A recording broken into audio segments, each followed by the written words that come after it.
전 세계가 발칵 뒤집혔습니다. 호르무즈 해협이 봉쇄됐고 48척의 선박이 갇혔습니다.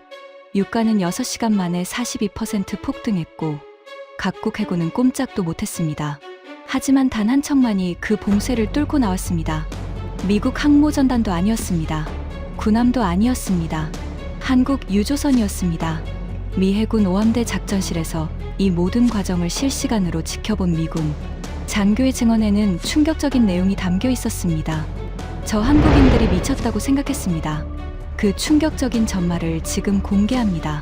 시작하기 전 구독과 좋아요, 그리고 대한민국 화이팅 댓글로 한국을 응원해주세요. 제 이름은 제이슨 브래들리. 미합 중국 해군 중령이고 오함대 작전 참모입니다. 해군에 입대한 지 22년째, 중동 해역에서만 14년을 보냈어요. 페르시아만의 모든 해류와 조석을 외우고 있고 호르무즈 해협을 통과하는 선박들의 패턴을 손바닥 보듯 알고 있었습니다. 그런 제가 그날 밤 한국이라는 나라에 대해 완전히 다시 생각하게 됐습니다. 그날은 이렇게 시작됐어요.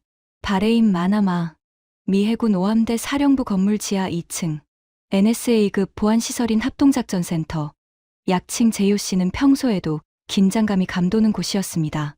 하지만 그날 새벽 공기 자체가 달랐어요. 새벽 1시 47분. 저는 야간 당직 근무 중이었습니다. 커피를 마시며 루틴한 해상교통 모니터링을 하고 있었죠. 페르시아만은 늘 분주합니다. 유조선, 컨테이너선, LNG 운반선이 24시간 오가거든요. 레이더 화면에 찍힌 점 하나하나가 수십억 달러짜리 화물이에요. 그때 정보 분석관 매튜 첸 대위가 헤드셋을 벗으며 소리쳤습니다. 중령님, NSA에서 긴급 정보 들어왔습니다.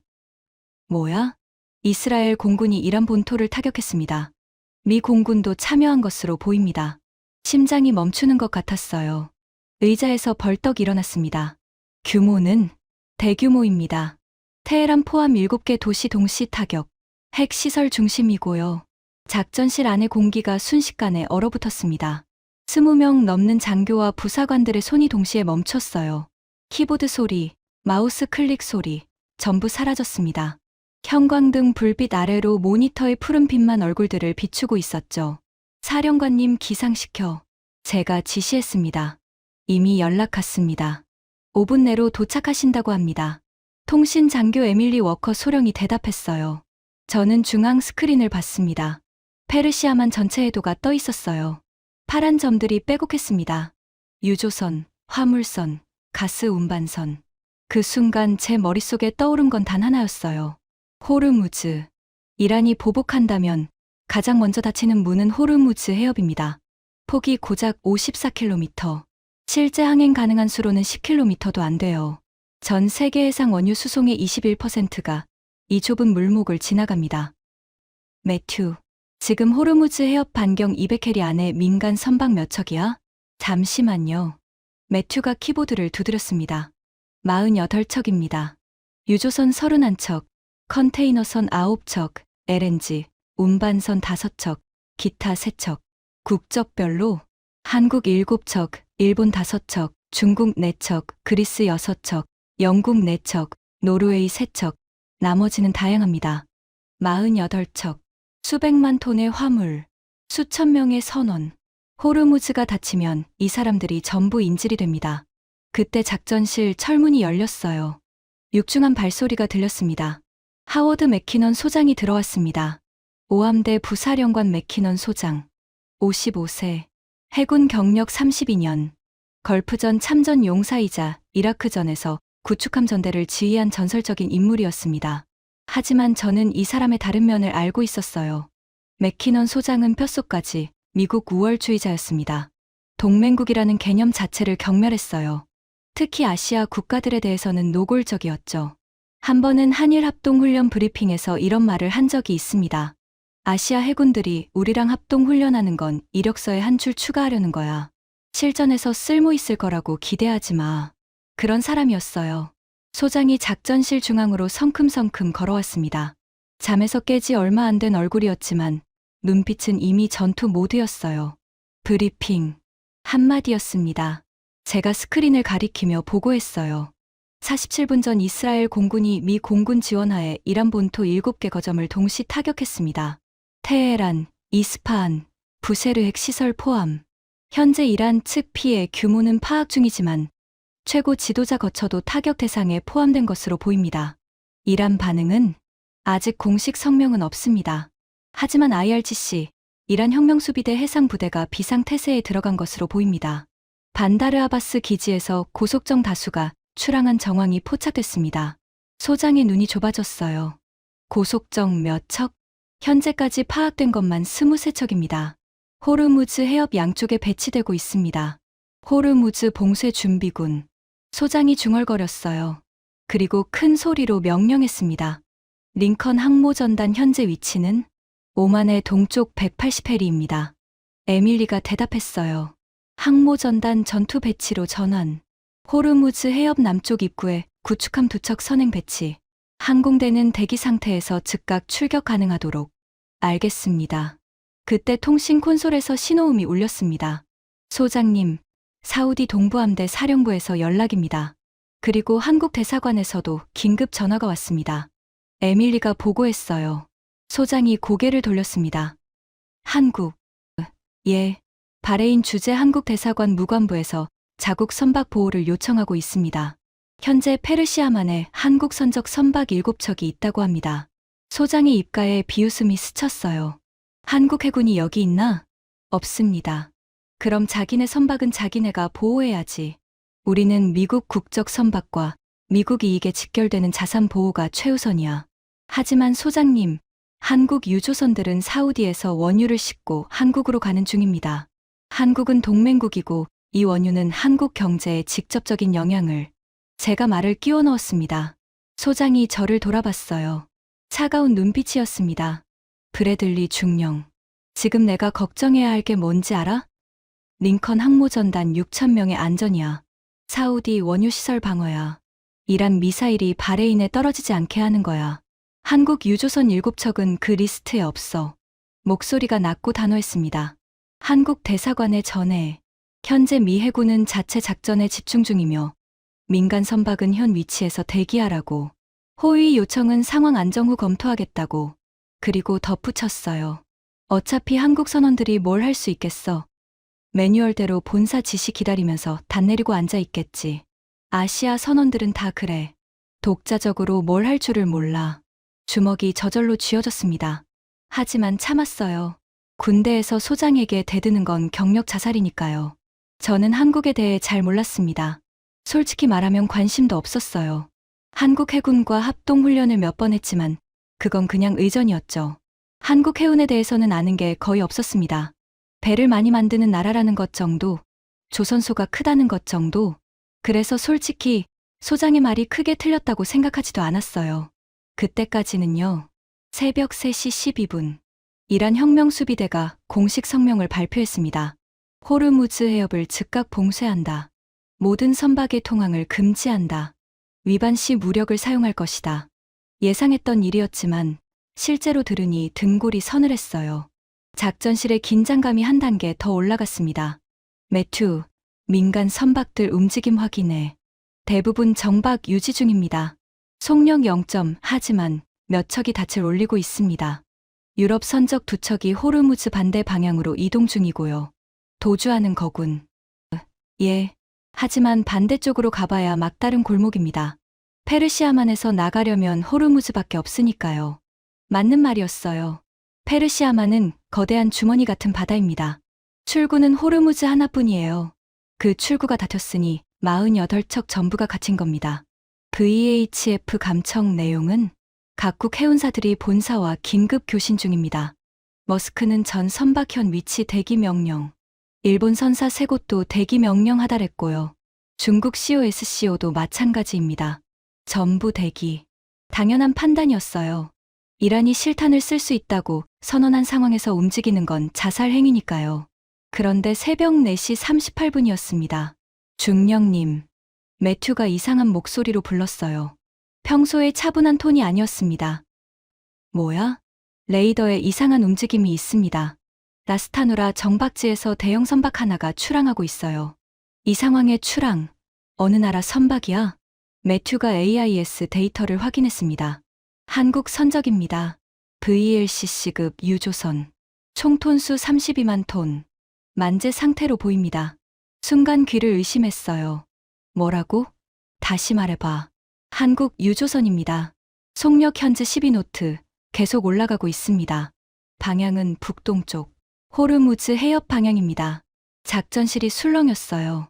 몇몇 장교들이 자리에서 일어나 중앙 스크린을 봤습니다. 레이더 화면에 초록색 점 하나가 또렷하게 움직이고 있었어요. 다른 점들은 전부 멈춰 있는데 그 점만 빠르게 이동 중이었습니다. 옆에 있던 에밀리가 중얼거렸어요. 미쳤나봐. 저도 같은 생각이었습니다. 소장이 커피잔을 내려놓으며 물었어요. 뭐가 소란이야? 한국 유조선 한 척이 호르무즈 방향으로 출항했습니다. 제가 보고했어요. 소장이 스크린을 봤습니다. 5초쯤 지켜보더니 코웃음을 쳤어요. 선장이 상황 파악을 못한 모양이군. 10분이면 본사에서 정지 명령 내릴 거야. 신경 쓰지 마. 하지만 소장님, 저 배는 AIS를 끄지 않았습니다. 자기 위치를 일부러 노출하고 있어요. 뭔가 계획이 있는 것 같습니다. 계획. 32만 톤짜리 유조선으로 이란 해군 봉쇄망을 뚫겠다는 게 계획이야? 소장이 비웃었어요. 이란 고속정이 23척이야. 한 척당 대한 미사일 2발씩 탑재하고 있어. 저 유조선이 뭘로 막겠어. 기름 뿌리면서 작전실에서 면볕이 웃었습니다. 저도 웃어야 했어요. 소장 앞에서. 하지만 뭔가 걸렸습니다.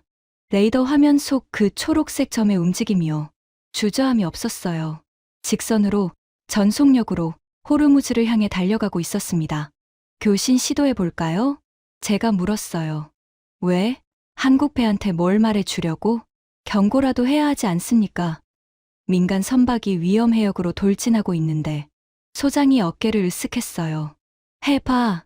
하지만 우리 호위 제공은 절대 없어. 그건 확실히 해둬. 저는 매튜에게 고개를 끄덕였습니다. 채널 16으로 교신해. 매튜가 마이크를 잡았어요. 한국 선적 유조선, 이쪽은 미 해군 오함대입니다. 현재 위치와 항행 의도를 확인합니다. 호르무즈 해협은 위험 수준 레드입니다. 단독 항행을 강력히 권장하지 않습니다. 잠시 정적이 흘렀어요. 작전실 전체가 스피커를 주시했습니다. 그리고 응답이 왔습니다. 또렷하고 차분한 목소리였어요. 약간의 억양이 있었지만 완벽한 영어였습니다. 오함대, 감사합니다. 이쪽은 한국 선적 VLCC 태그코입니다. 목적지는 대한민국 여수항. 현재 호르무즈 해협을 향해 항해 중입니다. 귀함의 경고에 감사드리지만 우리는 항해를 계속하겠습니다. 작전실이 조용해졌어요. 매튜가 저를 봤습니다. 저도 매튜를 봤어요. 다시 확인합니다.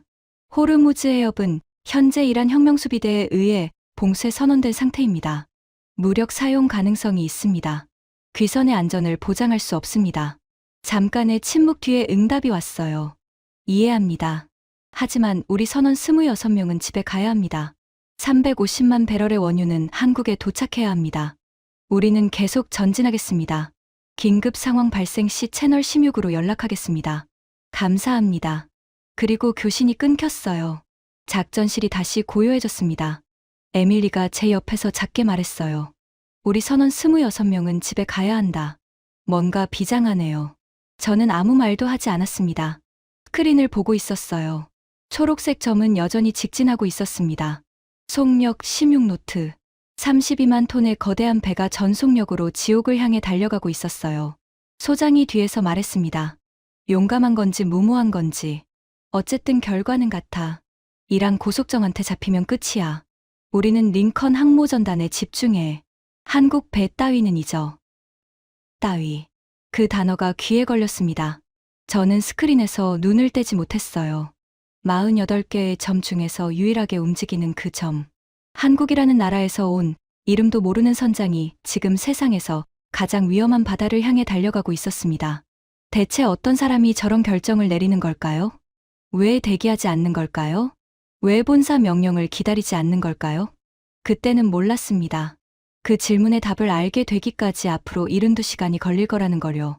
그리고 그 답이 제 22년 해군 인생에서 가장 큰 충격이 될 거라는 것도요. 새벽 5시 17분. 첫 번째 유혈 사태가 터졌습니다. 중령님, 호르무즈 북쪽 입구에서 민간 선박 피격 보고입니다. 매튜의 목소리가 떨렸어요. 22년 해군 생활에서 그의 목소리가 떨리는 걸 처음 봤습니다. 피격. 어느 선박? 팔라우 국적 유조선입니다. 이란 고속정에서 경고 사격 후 선체에 직격탄을 맞았습니다. 현재 침수 진행 중이고 승조원 18명 구조 요청 중입니다. 중앙 스크린에 실시간 위성 영상이 떴어요. 해협 입구에서 검은 연기가 피어오르고 있었습니다. 유조선 선체에서 기름이 흘러나오는 게 보였어요. 사상자는 3명 부상으로 보고됐습니다. 1명은 중상이고요. 작전실 안이 무거워졌습니다.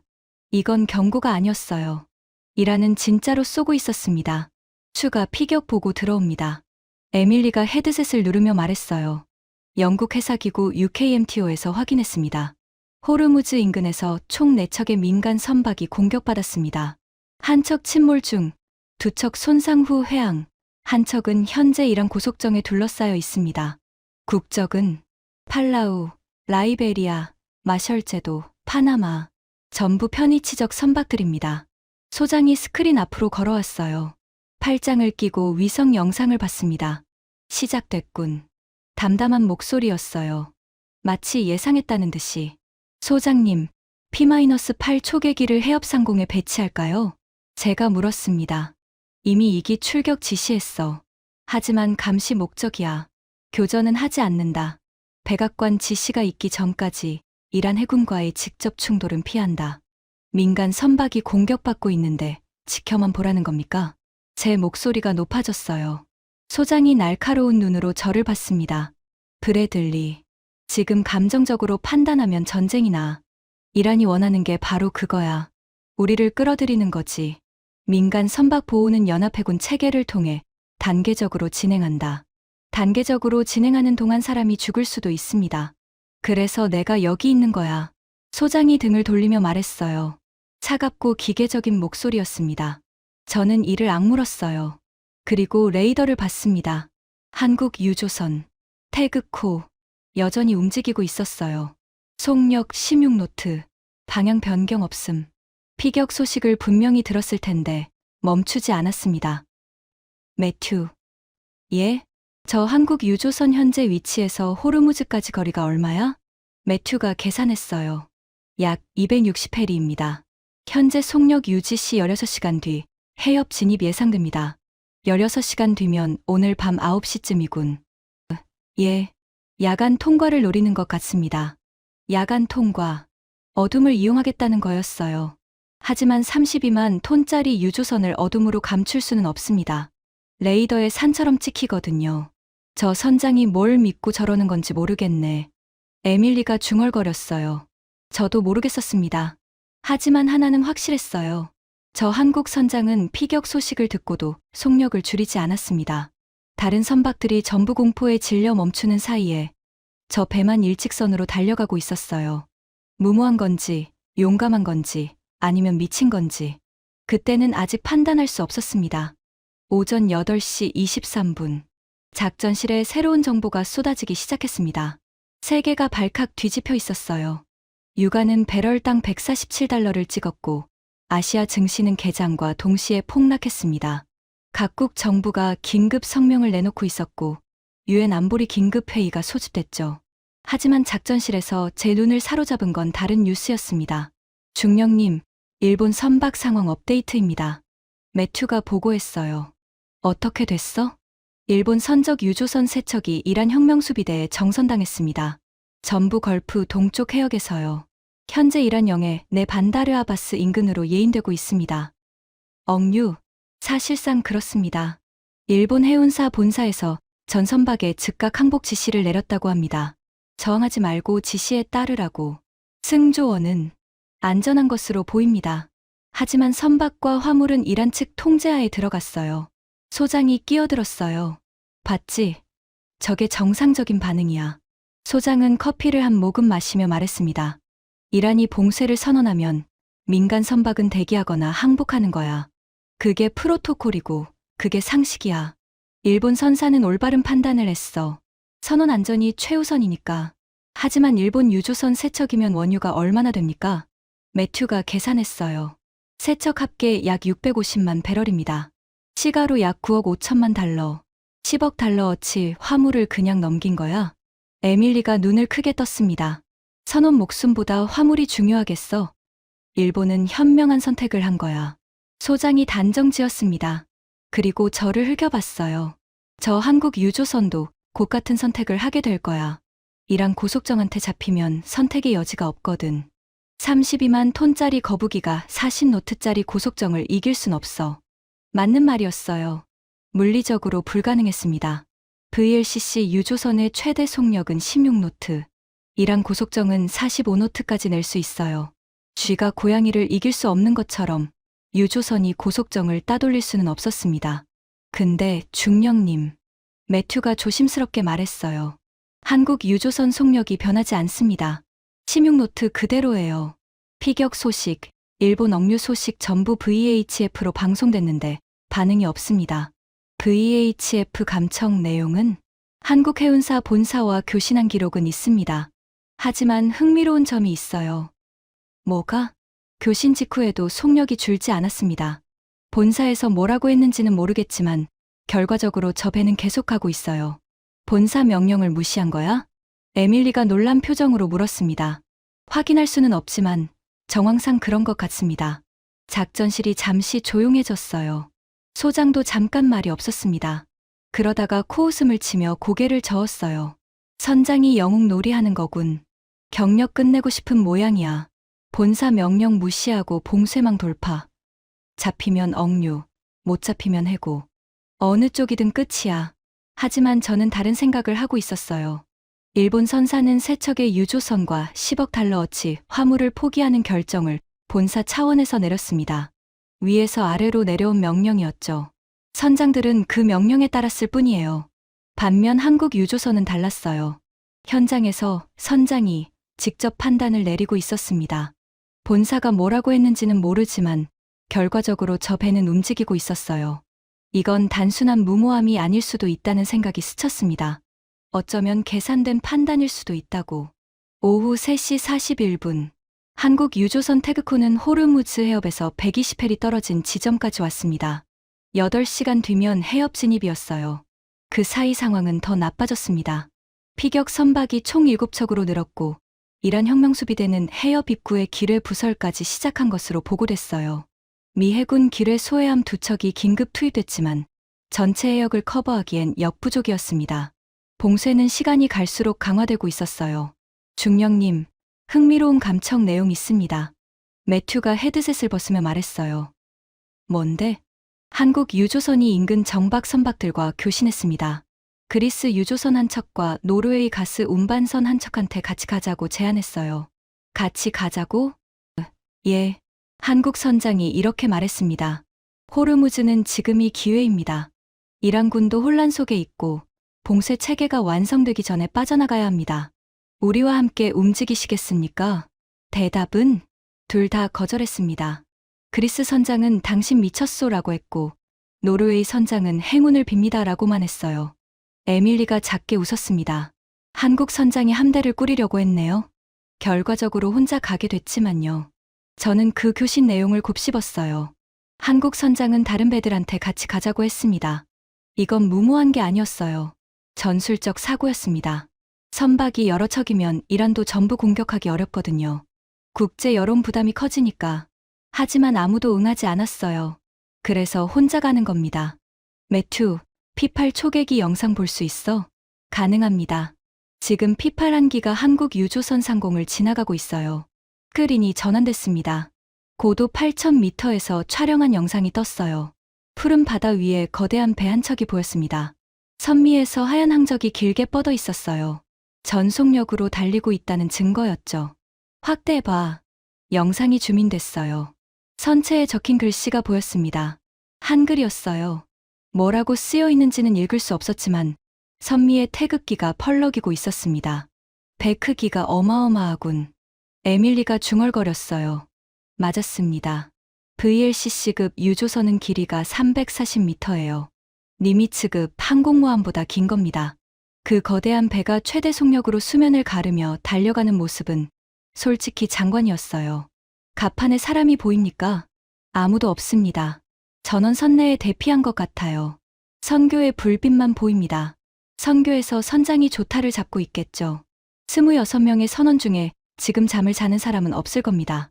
그때 소장이 다가왔어요. P8 영상을 보더니 물었습니다. 아직도 가고 있어? 예. 속력 변화 없습니다. 본사에서 정지 명령 안 내렸나? 정확히는 모릅니다. 하지만 결과적으로 멈추지 않았습니다. 소장이 턱을 문질렀어요. 이 정도면 단순한 고집이 아니야. 뭔가 있어. 처음으로 소장의 목소리에서 호기심 비슷한 게 느껴졌습니다. 이란 고속정 배치 현황 다시 확인해. 해협 입구에 몇 척이 있지? 현재 해협 입구 반경 20해리 내에 고속정 8척이 배치되어 있습니다. 나머지는 반다르 아바스 주변과 키시섬 인근에 흩어져 있고요. 8척이면 충분하군. 저 유조선이 들어오면 바로 포위할 수 있어. 소장이 고개를 끄덕였습니다. 하지만 한 가지 변수가 있습니다. 매튜가 조심스럽게 말했어요. 뭐야? 이란 해상봉쇄 사령관 소르시 준장입니다. 이 사람에 대한 정보가 업데이트됐는데요. 매튜가 인물 파일을 스크린에 띄웠습니다. 강인한 인상의 중년 남성 사진이 나왔어요. 검은 수염에 날카로운 눈빛이었습니다. 레자 소르시, 혁명수비대 해군 준장, 47세, 호르무즈 방어사령관으로 12년간 근무. 별명이 있습니다. 뭔데? 해협의 도살자입니다. 작전실이 조용해졌어요. 왜 그런 별명이 붙었지? 6년 전 불법 조업 단속 작전에서 외국 어선 5척을 격침시킨 적이 있습니다. 승조원 구조 없이. 그리고 3년 전에는 아랍에미리트 국적 화물선을 납포하면서 선원 3명에게 총상을 입혔습니다. 경고 사격이 아니라 의도적 사격이었다는 보고가 있어요. 미치광이군. 에밀리가 얼굴을 찌푸렸습니다. 전형적인 혁명수비대 강경파입니다. 협상보다 무력을 선호하고 외국 선박에 대한 적대감이 특히 강합니다. 저는 스크린을 봤어요. 소르시 준장의 사진 옆에 한국 유조선의 궤적이 나란히 표시되어 있었습니다. 그 두 개가 몇 시간 뒤면 만날 거예요. 한국 선장이 이 사람에 대해 알고 있을까? 제가 물었어요. 아마 모를 겁니다. 매튜가 대답했습니다. 알면 멈출까? 아무도 대답하지 않았어요. 밤 9시 14분. 한국 유조선 태그코가 호르무즈 해협 진입 지점에서 45일이 떨어진 곳까지 왔습니다. 작전실의 분위기가 미묘하게 변해 있었어요. 아무도 입 밖에 내지 않았지만 모두가 중앙 스크린의 그 초록색 점을 의식하고 있었습니다. 자기 업무를 하면서도 틈틈이 시선이 그쪽으로 갔죠. 솔직히 저도 그랬어요. 12시간 넘게 그 점의 움직임을 추적하고 있었습니다. 한 번도 속력을 줄이지 않았어요. 한 번도 방향을 바꾸지 않았어요. 직선으로, 최대 속력으로 지옥을 향해 달려가고 있었습니다. 중령님, 이란 고속정 움직임 있습니다. 매튜가 긴장된 목소리로 보고했어요. 해협 입구 배치된 8척 중 3척이 남쪽으로 이동하고 있습니다. 한국 유조선 방향입니다. 정선 준비인가? 아직은 모릅니다. 하지만 요격 대응을 갖추는 것 같습니다. 심장이 빨라졌어요. 시작되는 겁니다. P8 영상 전환에 스크린이 바뀌었습니다. 야간 적외선 영상이었어요. 바다 위에 밝은 점 하나가 크게 빛나고 있었습니다. 태그코였죠. 엔진 열 때문에 적외선에서 환하게 보였어요. 그리고 그 앞쪽으로 작은 밝은 점 3개가 빠르게 접근하고 있었습니다. 이란 고속정이었어요. 거리, 한국 유조선에서 35해리입니다. 고속정 속력 38노트. 약 55분 뒤 접촉 예상입니다. 소장이 작전실 중앙으로 왔어요. 팔짱을 끼고 스크린을 봤습니다. 드디어 끝나겠군. 담담한 목소리였어요. 소장님, 한국 유조선의 상황을 알려줘야 하지 않습니까? 제가 물었습니다. 소장이 저를 봤어요. 왜? 이란 고속정 3척이 접근 중이라는 걸 저들은 모를 수도 있습니다. 레이더에 잡히겠지만 정확한 의도까지는 파악 못할 수 있어요. 알려주면 뭐가 달라지는데? 멈출까? 적어도 대비는 할 수 있습니다. 소장이 잠시 생각했어요. 그리고 고개를 끄덕였습니다. 좋아. 교신해. 하지만 우리가 도울 수 있다는 말은 하지 마. 거짓 희망 주지 마. 매튜가 마이크를 잡았어요. 태그코, 이쪽은 미 해군 오함대입니다. 귀선 전방 35L이 지점에서 이란 혁명수비대 고속정 세척이 귀선 방향으로 이동 중입니다. 약 55분 내 접촉이 예상됩니다. 10초쯤 침묵이 흘렀어요. 그리고 응답이 왔습니다. 오함대, 감사합니다. 이쪽 레이더에도 확인됩니다. 대비하고 있습니다. 차분한 목소리였어요. 너무 차분해서 오히려 이상할 정도였습니다. 이란 고속정 세척이 달려오고 있는데 떨림이 전혀 없었어요. 추가 정보 드립니다. 해당 고속정들은 C-800이 대함 미사일과 23mm 기관포를 탑재하고 있습니다. 잠깐의 침묵. 확인했습니다. 감사합니다. 그게 전부였어요. 대함 미사일 정보를 들었는데도 속력을 줄이지 않았습니다. 에밀리가 저를 봤어요. 저 사람들 정말 괜찮은 거예요? 모르겠어. 솔직한 대답이었습니다. 밤 10시 8분. 이란 고속정이 한국 유조선에서 12L까지 접근했습니다. VHF에서 페르시아어 방송이 시작됐어요. 감청 내용 번역합니다. 매튜가 말했어요. 작전실에 페르시아어 전문 통역관 하산 자비리가 배치되어 있었습니다. 이란계 미국인으로 CIA 출신이었죠. 정선 명령입니다. 모든 선박은 즉각 엔진을 정지하고 대기하라. 이란 이슬람 혁명수비대 명령이다. 반복하고 있습니다. 한국 유조선 반응은 속력 변화 없습니다. 심육 노트 유지. 정선 명령을 무시하고 있어? 소장이 눈을 가늘게 떴어요. 그런 것 같습니다. 5분이 지났습니다. 이란 고속정이 5L까지 접근했어요. VHF에서 더 급박한 목소리가 들려왔습니다. 2차 정선 명령입니다. 한국 선적 유조선, 즉각 엔진을 정지하라. 이것이 마지막 경고다. 따르지 않으면 무력을 사용하겠다. 목소리가 다릅니다. 더 높은 직급인 것 같아요. 작전실의 긴장감이 극한으로 치솟았습니다. 모든 장교가 스크린을 주시하고 있었어요. 키보드 소리, 마우스 소리, 전부 멈췄습니다. 그리고 한국 유조선에서 응답이 왔어요. 하지만 영어가 아니었습니다. 페르시아어였어요. 뭐야? 소장이 놀라서 앞으로 나왔습니다. 하산이 동시통역을 시작했어요. 한국 선원이 페르시아어로 응답하고 있습니다. 존경하는 혁명수비대에 알립니다. 우리는 대한민국 선정 민간 유조선입니다. 사우디아라비아에서 원유를 싣고 대한민국으로 향하고 있습니다. 우리는 이란과 어떤 적대 관계도 없으며 전쟁에 관여하지 않습니다. 우리 선원 26명은 모두 가족이 기다리고 있습니다. 안전한 통과를 요청합니다. 작전실이 정적에 휩싸였어요. 한국 선원이 페르시아어를 한다고? 에밀리가 믿을 수 없다는 표정이었습니다. 유창합니다. 발음도 정확하고 존칭을 적절히 사용하고 있어요. 이건 기본 회화 수준이 아닙니다. 이란 문화를 아는 사람이에요. 하산이 감탄하며 말했어요. 소장도 표정이 달라졌습니다. 더 이상 비웃는 얼굴이 아니었어요. 관심, 호기심, 그런 표정이었습니다. 준비가 돼 있었군. 소장이 중얼거렸어요. 예? 저 한국 선장. 무작정 돌진한 게 아니야.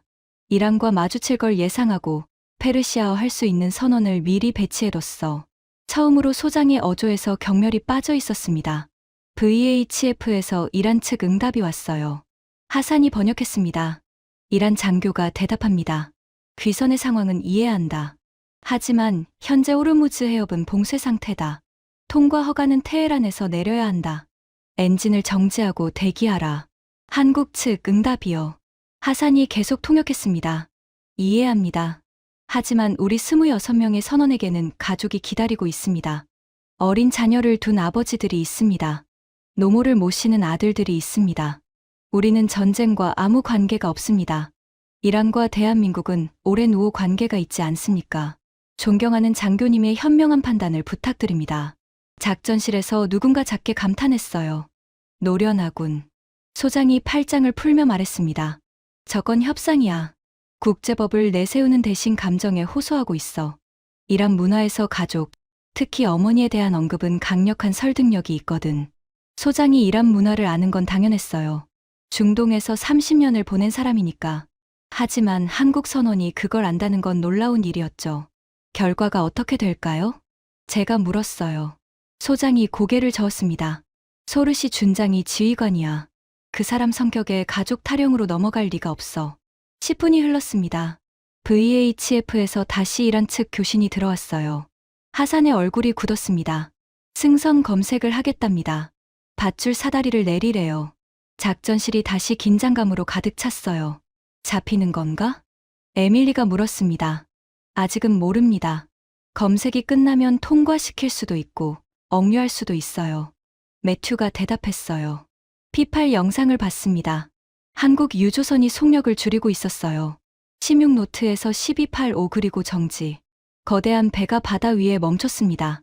고속정 두 척이 선체에 바짝 붙었어요. 적외선 영상에서 작은 인형들이 사다리를 타고 올라가는 게 보였습니다.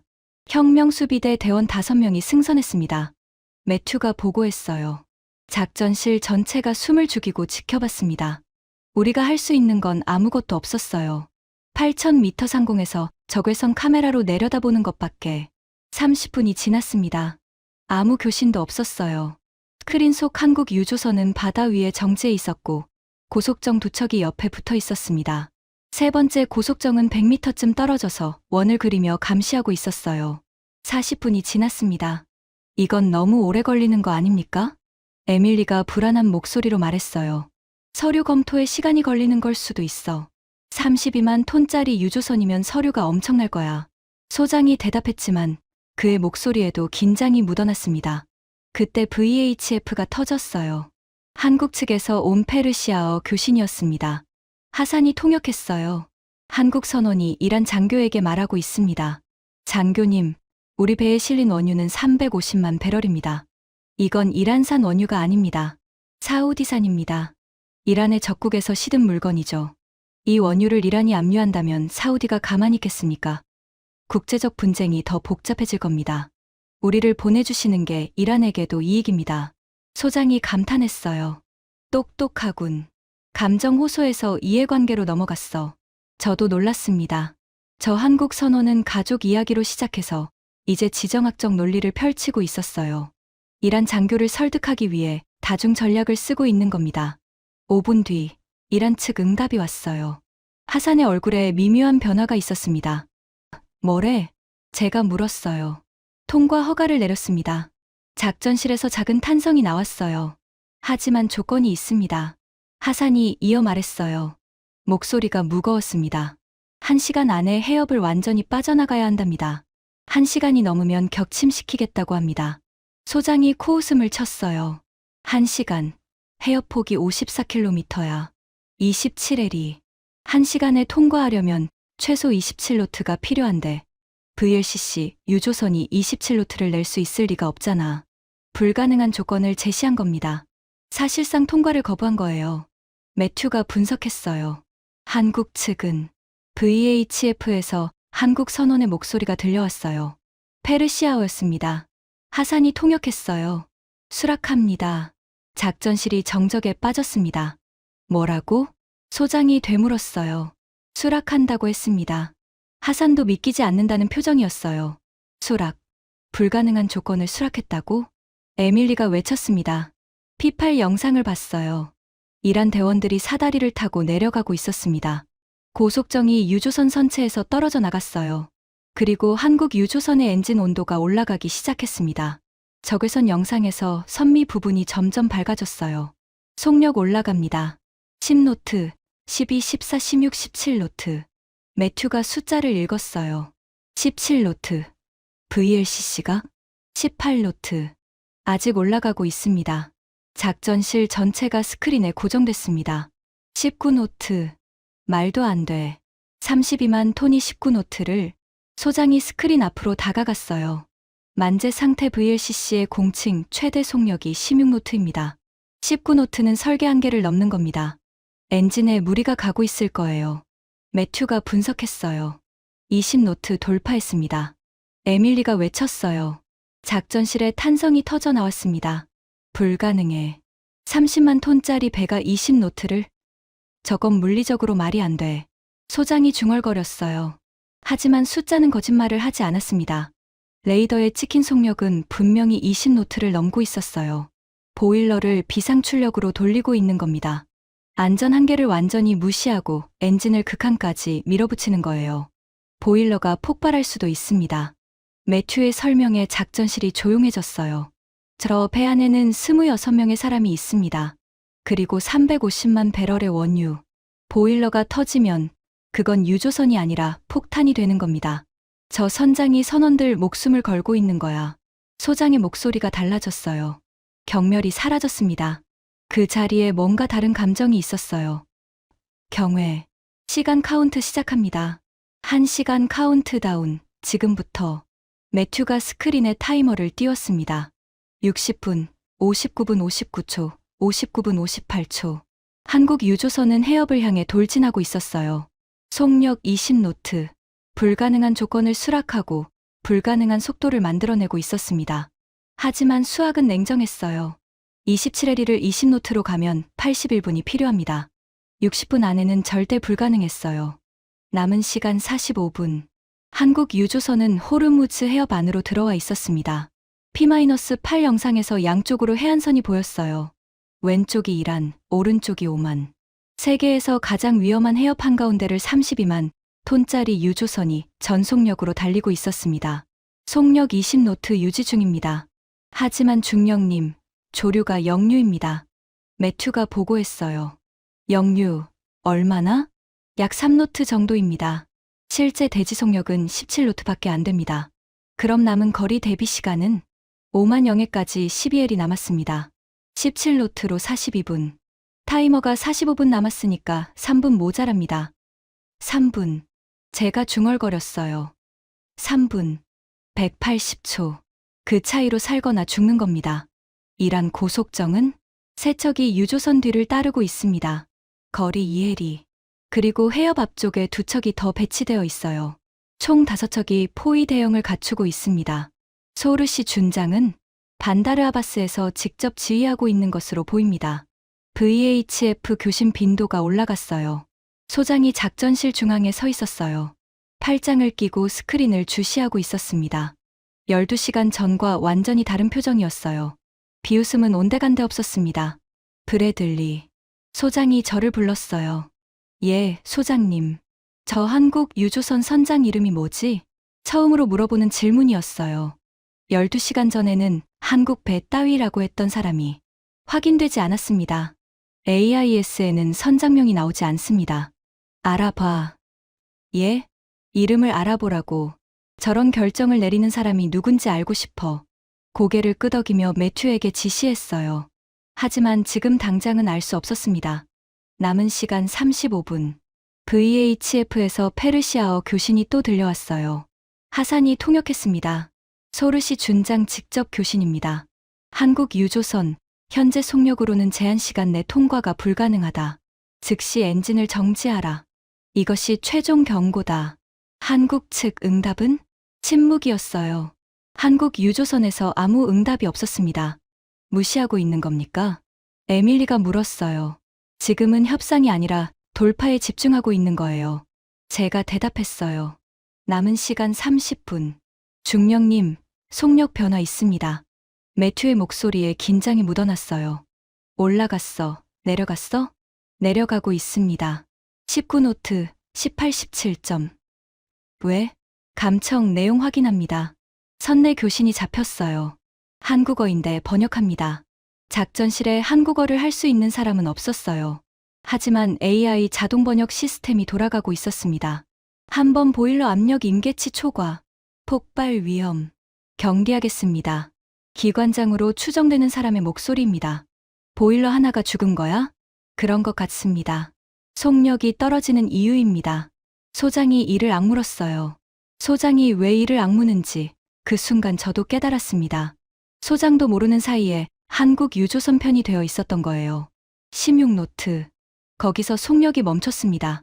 조류를 빼면 실제 13노트. 이 속도로는 5만 영해까지 55분 걸립니다. 타이머는 30분 남았고요. 25분이 부족하다.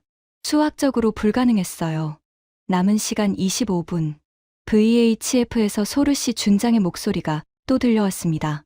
한국 유조선, 시간이 끝나가고 있다. 멈추지 않으면 발포한다. 한국 유조선에서 응답이 왔어요. 이번엔 영어였습니다. 우리도 직접 들을 수 있었죠. 이쪽은 대한민국 선정 민간 유조선 태그코입니다. 우리는 국제해양법에 따라 무해통항권을 행사하고 있습니다. 우리는 민간 상선이며 어떤 적대 행위도 하지 않았습니다. 만약 공격한다면 그것은 국제법 위반이며 대한민국 정부가 강력히 대응할 것입니다. 작전실이 조용해졌어요. 국제법을 끌고 왔군. 소장이 중얼거렸어요. 효과가 있을까요? 에밀리가 물었어요. 소르 씨한테 없어. 소장이 단호하게 말했습니다. 하지만 저건 이란을 위한 게 아니야. 우리를 위한 거야. 미국이 듣고 있다는 걸 알고 기록을 남기는 거지. 나중에 이란이 공격하면 국제법 위반의 증거가 되니까. 저는 소장을 봤어요. 12시간 전에 한국 배 따위라고 했던 사람의 분석이 맞았습니다. 소장이 제 시선을 느꼈는지 씁쓸하게 말했어요. 저 선장, 보통이 아니야. 남은 시간 20분. 경고 사격 시작됐습니다. 매튜가 외쳤어요. P-8 영상에서 번쩍이는 빛이 보였습니다. 이란 고속정에서 발사된 예광탄이 한국 유조선 선수 400m 전방 바다에 떨어졌어요. 물기둥이 솟았습니다. 작전실에서 탄식이 터져 나왔어요. 제길. 소장이 욕을 했습니다. 제가 그의 옆에서 20년 넘게 근무하면서 욕하는 걸 처음 들었어요. 출격시켜야 합니다, 소장님. 제가 다급하게 말했어요. F-18 2기만 보내면 이란 고속정은 물러납니다. 저 사람들이 죽는 걸 지켜보고만 있을 겁니까? 소장이 저를 봤어요. 그의 얼굴에 고뇌가 보였습니다. 처음 보는 표정이었어요. 안 돼, 브래들리. 우리가 개입하면 이란은 그걸 빌미로 전면전을 선포할 거야. 항모전단 6,000명과 페르시아만 안에 48척 선박 전부가 위험해져. 그럼 26명이 죽는 건 괜찮습니까? 제 목소리가 높아졌어요. 군 경력 22년 만에 처음으로 상관에게 언성을 높인 거였습니다. 소장이 대답하지 않았어요. 스크린만 봤습니다. 남은 시간 15분. 2차 경고 사격. 이번엔 더 가까웠어요. 200m 전방. 예광탄의 궤적이 P-8 영상에 선명하게 찍혔습니다. 한국 유조선은 멈추지 않았어요. 저 사람들 대체 뭘로 만들어진 거야? 에밀리가 중얼거렸어요. 남은 시간 10분. 조류가 변하고 있습니다. 매튜가 소리쳤어요. 썰물에서 밀물로 전환되고 있어요. 조류가 역류해서 순류로 바뀝니다. 물이 한국 유조선을 밀어주기 시작할 겁니다. 얼마나? 완전히 전환되면 3노트 정도 유리해집니다. 하지만 전환이 완료되려면 15분은 걸려요. 15분이면 타이머가 끝나는데. 그래서 문제입니다. 남은 시간 5분. 발포 명령 확인됩니다. 하산이 창백한 얼굴로 통역했어요. 소르시 준장이 직접 발포 명령을 내렸습니다. 격침시켜라. 작전실이 얼어붙었습니다. P-8 영상에서 이란 고속정의 기관포가 불을 뿜었어요. 예광탄이 아니었습니다. 7탄이었어요. 23mm 기관포탄이 한국 유조선 선체를 때렸습니다. 적외선 영상에서 피탄 지점이 밝게 빛났어요. 금속에 탄환이 박히는 소리가 VHF를 통해 들려왔습니다. 둔탁하고 연속적인 소리였어요. 피격 확인. 한국 유조선 선미 부분의 기관포탄 명중. 매튜의 목소리가 떨렸어요. 화재 발생. 선미 갑판에서 연기가 올라오고 있습니다. 작전실에서 비명 같은 탄식이 터져 나왔어요. 저는 주먹을 쥐고 있었습니다. 손톱이 손바닥에 파고들었어요. 아무것도 할 수 없다는 무력감이 온몸을 짓눌렀습니다. 소장님. 제발. 제가 말했어요. 간청이었습니다. 소장이 눈을 감았어요. 3초. 5초. 영원 같은 시간이었습니다. 그리고 눈을 떴어요. 안 돼. 한마디였습니다. 남은 시간 3분. 속력이 올라가고 있습니다. 매튜가 외쳤어요. 모두가 스크린을 봤습니다. 17, 18, 19, 20노트. 조류가 바뀌기 시작했어요. 순류가 들어오고 있습니다. 실제 대지 속력은 21, 22, 23노트. 올라가고 있습니다.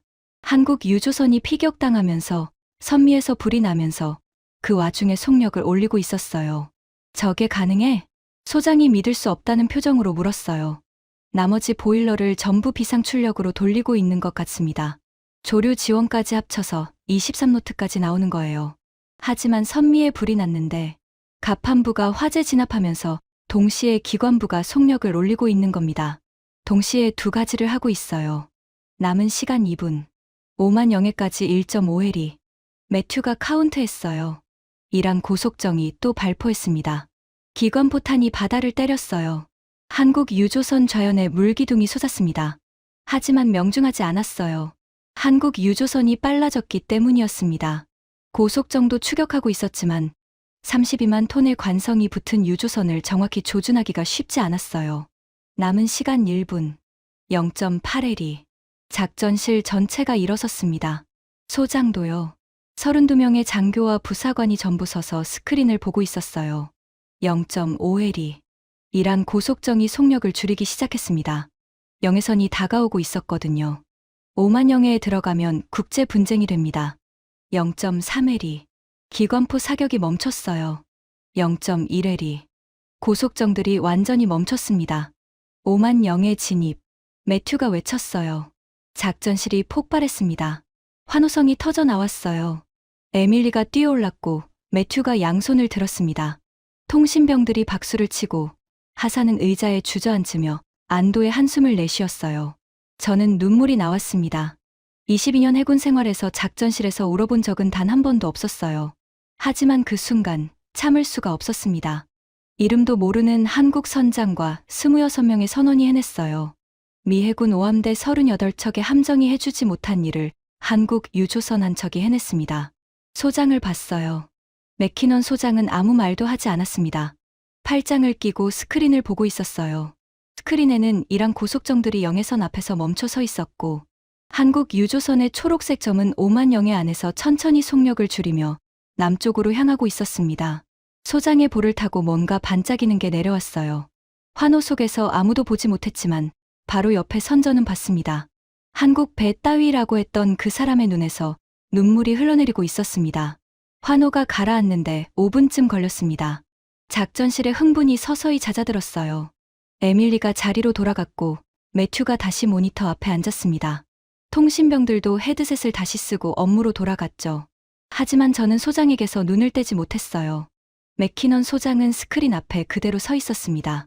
팔짱을 끼고 한국 유조선의 궤적을 지켜보고 있었어요.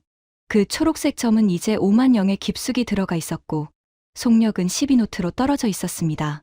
안전해역에 들어왔으니 엔진 부담을 줄인 거겠죠. 소장님, 제가 조심스럽게 다가갔어요. 소장이 얼굴을 돌리지 않고 말했습니다. 48척 중 한 척. 예? 48척이 갇혀 있었어. 미국, 영국, 일본, 중국, 노르웨이, 그리스.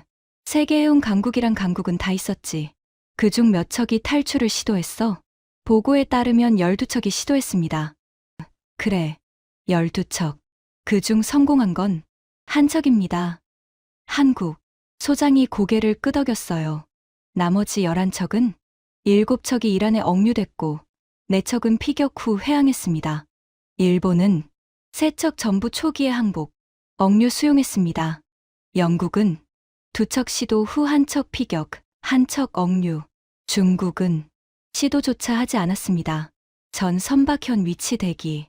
소장이 길게 숨을 내쉬었어요. 22년 동안 이 바다에서 근무하면서 나는 한 가지를 확신했었어.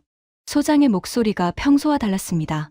낮고 느리고 무거웠어요. 미국 해군 없이는 이 해역에서 아무도 아무것도 못한다고. 호르무즈가 막히면 우리가 열어야 하고 민간 선박이 위험하면 우리가 구해야 한다고. 그게 미 해군의 존재 이유이고 그게 우리의 자부심이라고. 소장이 저를 봤어요. 그런데 오늘 한국 유조선 한 척이 우리 호의 없이, 우리 도움 없이 우리가 지켜보는 앞에서 봉쇄를 뚫었어. 소장의 목소리가 갈라졌습니다. 우리 5함대 함정 38척이 여기 앉아서 회의하고 승인 기다리고 프로토콜 따지는 사이에 한국 선장 한 명이 26명 선원 데리고 해냈어. 작전실이 조용했어요. 모두가 소장의 말을 듣고 있었습니다. 그것도 본사 명령을 거부하고 불가능한 조건을 수락하고 보일러를 폭파 직전까지 밀어붙이고 기관포 사격을 맞으면서 소장이 스크린을 손가락으로 가리켰어요. 한국 유조선의 초록색 점이 오만 해안을 따라 남쪽으로 내려가고 있었습니다. 저게 뭔지 알아, 브래들리? 유조선입니다. 아니야. 소장이 고개를 저었어요. 저건 결단이야. 현장에서 자기 판단으로, 자기 책임하에 목숨을 걸고 내린 결단. 우리가 잃어버린 거야. 저는 아무 말도 할 수 없었습니다. 소장이 등을 돌리며 자기 집무실로 향했어요. 문을 열기 전에 멈추더니 다시 돌아봤습니다. 아까 한국 대사관에서 자국민 보호 요청했다고 했지. 예, 전화해. 미 해군 오함대가 한국 선원들의 용기에 경의를 표한다고 전해. 그리고 오만에서 한국까지 호위가 필요하면 구축함 한 척을 붙이겠다고. 에밀리가 놀란 표정으로 저를 봤어요. 12시간 전에 한국 해군이 여기 있나? 그럼 자기네가 알아서 해야지라고 했던 그 사람의 입에서 나온 말이었습니다. 알겠습니다, 소장님. 소장이 집무실 문을 닫았어요.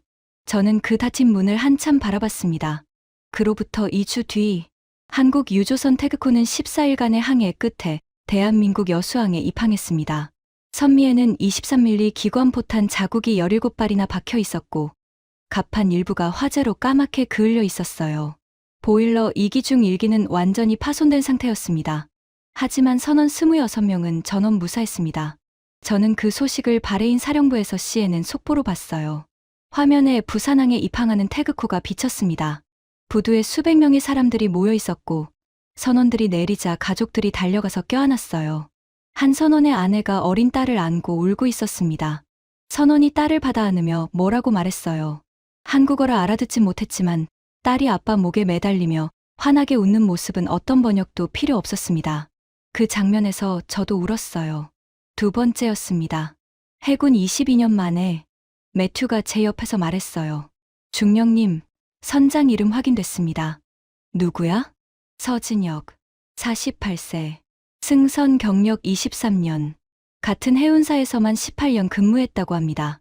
특이한 건 이 사람이 해양대학교에서 항해학을 전공하면서 부전공으로 중동학을 했다고 하네요.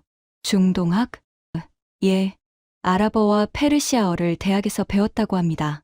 그래서 이란 장교와 직접 대화할 수 있었던 거예요. 23년간 중동 항로를 다녔으면 실전에서도 계속 갈고 닦았겠군. 그런 것 같습니다.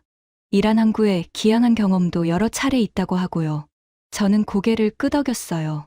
그제야 퍼즐이 맞춰졌습니다. 서진혁이라는 선장은 무모하게 돌진한 게 아니었어요. 23년간 이 바다를 오가면서 이란 문화를 이해하고 페르시아어를 익히고 해협의 모든 조석과 해류를 몸으로 외운 사람이었습니다. 그 축적된 경험과 판단력이 72시간의 위기 속에서 폭발한 거였어요. 한 달 뒤, 저는 워싱턴에서 열린 미 해군 위기관리 세미나에서 발표를 했습니다.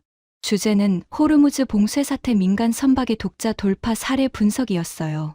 발표장에는 해군 참모 장성 12명, 국방부 관료 8명, 나토 연락장교 5명이 앉아 있었습니다. 총 74명이었어요. 스크린에 한국 유조선의 레이더 궤적을 띄웠습니다. 48개의 점 중 유일하게 움직이는 그 점. 이 점이 한국 유조선 태극호입니다. 제가 말했어요. 선장 서진혁, 선원 26명, 350만 배럴의 원유를 싣고 이란 혁명 수비대의 봉쇄를 단독으로 돌파했습니다. 강당이 조용했어요. 이 사건에서 우리가 배워야 할 것은 무엇인가? 저는 3가지라고 생각합니다. 스크린이 바뀌었습니다. 첫째, 현장 판단의 중요성입니다. 서 선장은 본사의 대기 명령에도 불구하고 출항을 결정했습니다. 비상식적으로 보일 수 있습니다. 하지만 결과적으로 대기를 선택한 나머지 47척의 선박은 평균 97일간 억류되었고 국제 원유 시장에 280억 달러 규모의 충격을 주었습니다. 현장 지휘관의 독자적 판단은 때로는 본부의 명령보다 정확합니다. 몇몇 장성들이 고개를 끄덕였어요. 둘째, 다중 역량의 힘입니다. 서 선장의 팀에는 페르시아어 가능 선원이 있었고 이란 문화에 대한 이해가 있었으며 해협의 조석 패턴에 대한 깊은 지식이 있었습니다. 이건 우연이 아닙니다. 23년간 같은 항로를 오가며 축적한 전문성입니다. 한국 선원들은 자기가 다니는 바다에 대해 우리가 생각하는 것 이상으로 잘 알고 있었습니다. 작전실에서 매일 봤던 그 초록색 점이 떠올랐어요. 셋째, 결단의 의미입니다. 제 목소리가 약간 떨렸습니다. 서 선장은 보일러, 폭발 위험을 감수했습니다. 기관포 사격을 맞으면서도 멈추지 않았습니다. 26명 선원의 목숨이 자기 결정에 달려 있다는 걸 알면서도 전진했습니다. 이건 무모함이 아닙니다. 이건 계산된 용기입니다. 상황을 정확히 판단하고 최선의 타이밍을 잡고 결과에 대한 책임을 지겠다는 결의. 그게 진정한 지휘관의 자세입니다. 강당에서 박수가 터져 나왔어요. 발표를 마치고 내려오는데 맥키넌 소장이 뒷줄에 앉아 있었습니다. 제가 발표하는 내내 거기 있었던 거예요. 소장이 일어나서 제게 다가왔어요. 잘했어, 브래들리.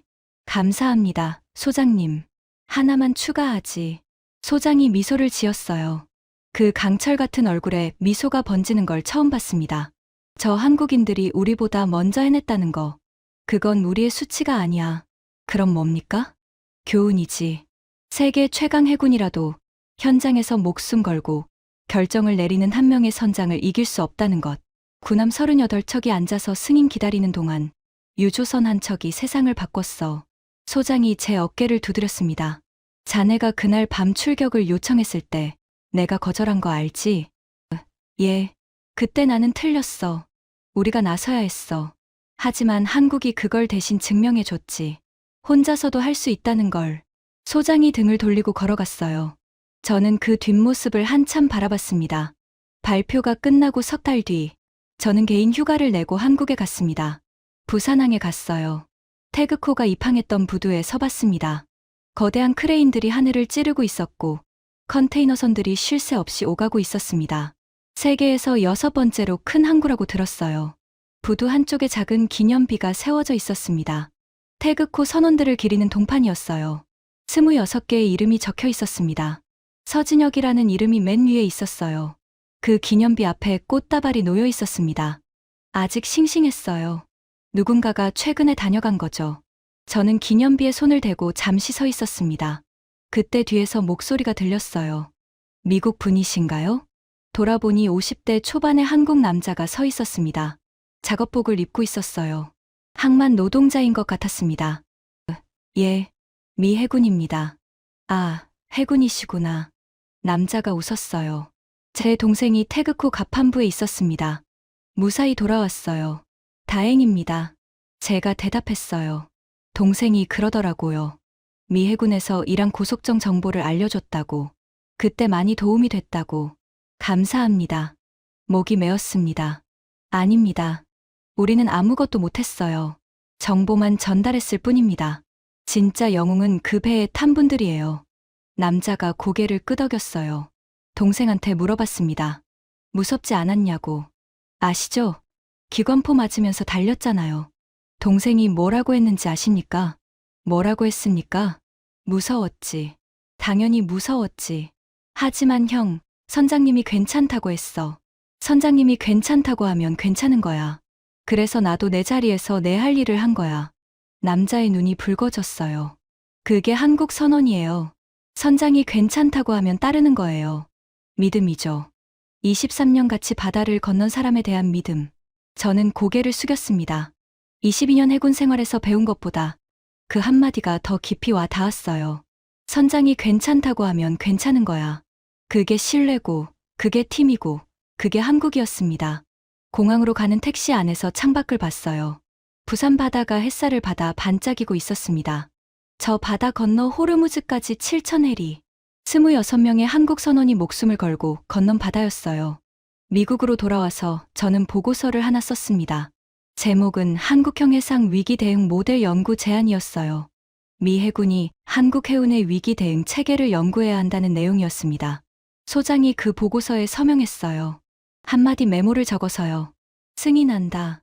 우리가 배울 게 있다. 그 메모를 보면서 저는 웃었습니다. 한국 배 따위라고 했던 사람이 우리가 배울 게 있다고 쓴 거니까요. 지금 제 사무실 벽에는 사진 한 장이 걸려 있어요. 부산항 기념비 앞에서 찍은 사진입니다.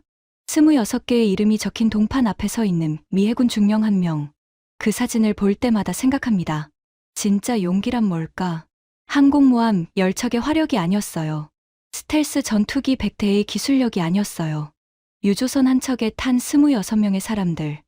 무서웠지만 자기 자리를 지킨 사람들. 선장을 믿고 따른 사람들. 포탄이 날아와도 멈추지 않은 사람들.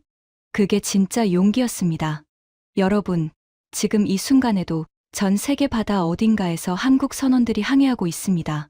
여러분이 주유소에서 기름을 넣을 때, 마트에서 수입품을 살 때, 그 모든 것들은 누군가가 바다를 건너왔기 때문에 가능한 거예요. 그들은 영웅 대접을 바라지 않습니다.